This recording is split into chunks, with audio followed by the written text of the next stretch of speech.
Saudações para você que está conectado no canal Verbo, Bíblia e Teologia. Eu sou Júlio Rocha e vamos de Teolobíblia, amém? Na verdade, o assunto de hoje ele vai versar sobre uma curiosidade que eu duvido que você sabia.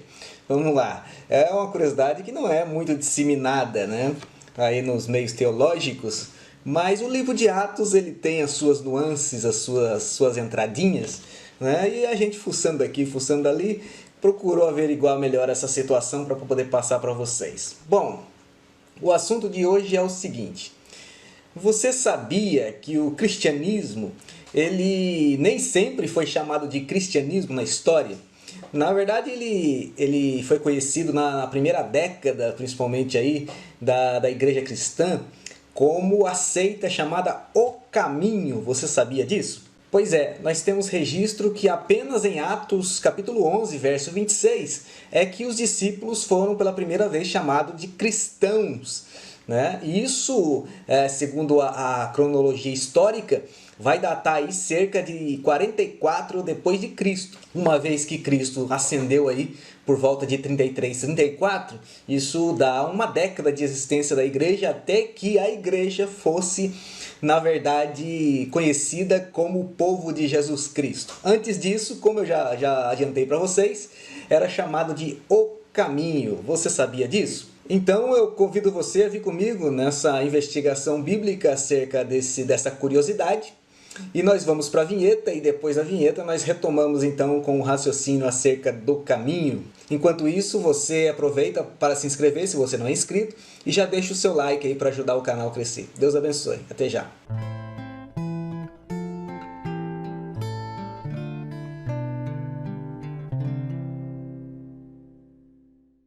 Meus irmãos, tendo por referência, então, Atos capítulo 11, verso 26, onde está escrito que em Antioquia foram os discípulos pela primeira vez chamados cristãos, nós temos aí cerca de 6 relatos bíblicos que evidenciam que, na verdade, nem sempre foi assim.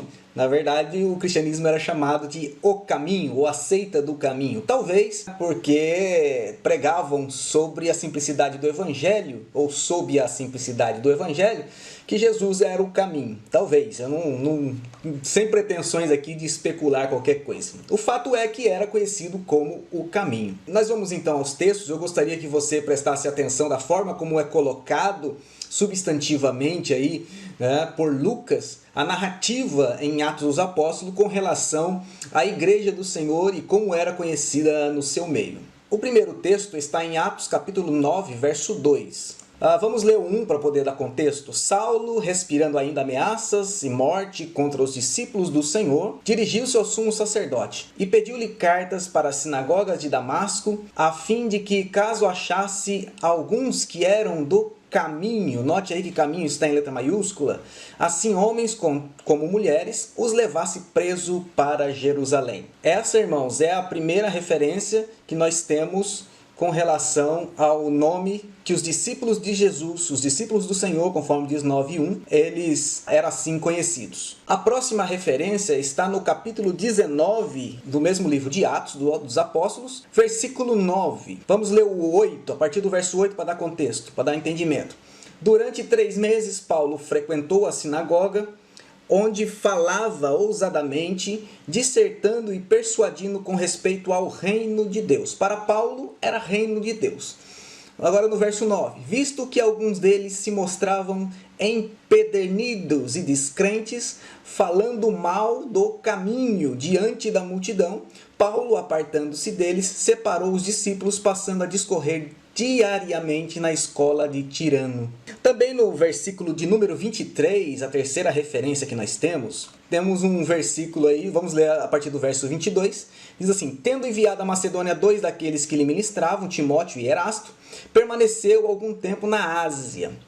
Por esse tempo que Paulo estava na Ásia, né, diz assim, houve grande alvoroço acerca do caminho. Novamente, o caminho está aí com a letra maiúscula, né, em forma de substantivo, nome próprio. Amém? E diz que Demétrio foi quem ocasionou, né, essa balbúrdia toda aí, esse alvoroço acerca do caminho. Caminho que era, na verdade, o cristianismo, né? Nós temos ainda no capítulo 22, verso de número 4. Vamos ler a partir do verso 3 também para dar contexto aí. Isso é Paulo testificando, né? Paulo diz: eu sou judeu, nasci em Tarso da Cilícia, mas criei-me nessa cidade e aqui fui instruído aos pés de Gamaliel, segundo a exatidão da lei dos nossos antepassados, sendo zeloso para com Deus, assim como todos vós o sois no dia de hoje. E ele confessa: persegui este caminho. Ele está se relatando lá, se reportando, na verdade, lá Atos capítulo 9, verso 2, né? Persegui este caminho até a morte, prendendo e metendo em cárceres homens e mulheres. Então Paulo usa, na verdade, uma palavra, uma expressão que identifica ele com os judeus com os quais ele está falando. Nós temos ainda mais duas referências no capítulo 24 de Atos. A primeira delas é no verso 14, Paulo se reportando aí ao governador Félix. Ele diz o seguinte: porém, confesso-te que, segundo o caminho, agora Paulo é mais explícito, né? A que chamam seita, assim eu sirvo ao Deus de nossos pais, acreditando em todas as coisas que estejam de acordo com a lei e nos escritos dos profetas. Só acabar no verso 15 aqui: tendo esperança em Deus, como também estes o têm, de que haverá ressurreição tanto de justos como de injustos. Amém? Mais uma vez aí, né, o caminho sendo grafado aí substantivamente. E ainda no verso 22, aí vem a resposta de Félix, né? No verso 22 diz o seguinte: então Félix, conhecendo mais acuradamente as coisas com respeito ao caminho, adiou a causa, dizendo: quando descer o comandante Lísias, tomarei inteiro conhecimento do vosso caso. Meus irmãos, esse é o conceito, portanto, histórico registrado por Lucas, que se tem da parte dos judeus acerca dos cristãos, acerca dos seguidores, dos discípulos de Jesus. Mas se formos olhar, até internamente, por isso eu citei anteriormente aquela questão, né, de talvez fossem conhecidos como a seita do caminho por pregarem que Jesus é o caminho da salvação. Internamente nós temos registro também no livro de Atos que os próprios crentes falavam entre si acerca dos caminhos. Vamos aos textos. Em Atos capítulo de número 16 e verso 17 está escrito o seguinte, vamos ler a partir do 16 para dar contexto. E aconteceu que indo nós para o lugar de oração, nos saiu ao encontro uma jovem possessa de espírito adivinhador, a qual adivinhando dava grande lucro aos seus senhores. Seguindo a Paulo e a nós, clamava dizendo: estes homens são servos do Deus Altíssimo e vos anuncia o caminho da salvação. Isso ela fazia repetidamente, os irmãos conhecem a história. No capítulo 18, versos 25 e 26, nós também encontramos outra evidência e nós ficaremos por aqui. Vamos ler o 24 para dar contexto. Nesse meio tempo, chegou a Éfeso um judeu natural de Alexandria, chamado Apolo, homem eloquente e poderoso nas Escrituras. E era instruído no caminho do Senhor, e sendo fervoroso de espírito, falava e ensinava com precisão a respeito de Jesus, conhecendo apenas o batismo de João. Ele, pois, começou a falar ousadamente na sinagoga, ouvindo-o, porém, Priscila e Áquila, tomaram-no consigo e com mais exatidão lhe expuseram o caminho de Deus. Portanto, meus irmãos, tanto externamente, via judeus, como internamente, via os próprios discípulos, os próprios apóstolos, né? O cristianismo, ele era, na verdade, conhecido aí como o caminho. A história registrou isso para nós é sobremaneira excelente. Logicamente, meus irmãos, nós precisamos entender que o cenário primevo do cristianismo, ele se dá num contexto de imediato rompimento, e um rompimento, na verdade, ríspido, né, com o judaísmo, que na sua predominância era farisaico. O abrir das portas do cenáculo foi, na verdade, um golpe duríssimo para o sinédrio. O sinédrio tinha um monopólio, esse monopólio foi quebrado, principalmente um monopólio com as classes mais carentes, as classes mais pobres. Interessante que foi exatamente nessas classes baixas que o cristianismo ele se prolifera, né? Interessante que o Pentecoste ele gosta mesmo desses lugares mais carentes, né? Isso tem muita até semelhança com os dias de hoje, não é verdade? Isso nós vemos, por exemplo, em Atos 4:33, Atos 5:14 a 16, né? Deixa bem claro isso aí.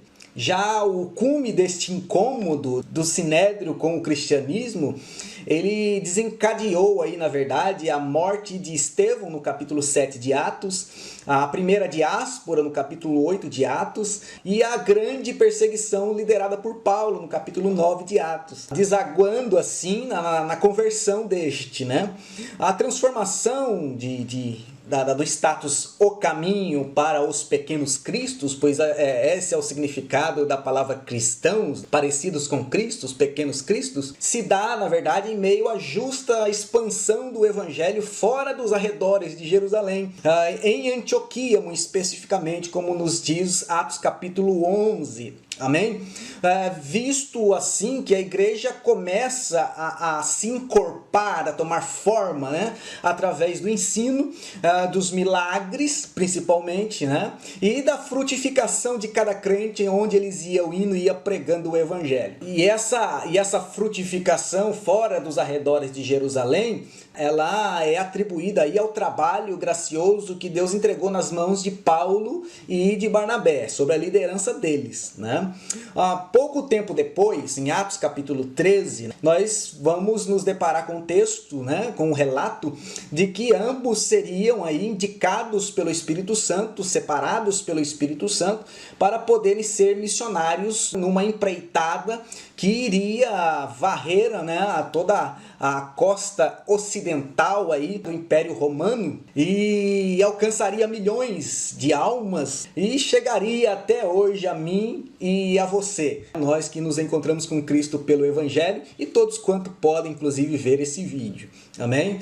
Hoje muitos até já ampliaram este nome, né, de caminho para cristão, de cristianismo para povo evangélico. Já deram aí uma maciada no termo, né? Mas seja como for, irmãos, o que não podemos, na verdade, é nos esquecer das nossas raízes. Nós começamos como peregrinos e forasteiros.